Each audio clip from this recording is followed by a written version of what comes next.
my threshold as it relates to my physical safety, what are my physical thresholds, and then what are my psychological thresholds. Physically, for me, I don't want anyone touching me, right? I want to make sure that there is distance physically between me and any donor so that there's not any misunderstanding about what the nature of this relationship is, right? I think, again, the unspoken can invite assumptions or things that just muddy the waters in ways that become uncomfortable for me and perhaps for other folks.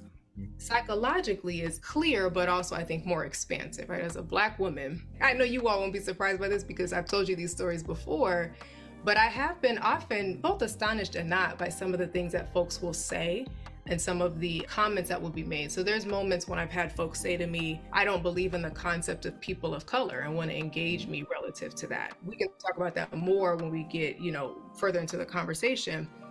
That's something that I find absurd, perhaps less offensive, but still to me in this engagement is not quite appropriate. And there's ways that I can navigate that conversation, and I know we'll get to that point. My psychological safety is also important. For me as a Black woman to be in spaces where I feel as though I'm constantly contending with someone making inappropriate comments to me about my race, a lot of times about whether or not I deserve to be in the seat that I'm in, fundraising ecosystem, especially as a leader, as an executive director. That is something that over time will begin to damage and disintegrate my psychological safety in the space, and that's equally important.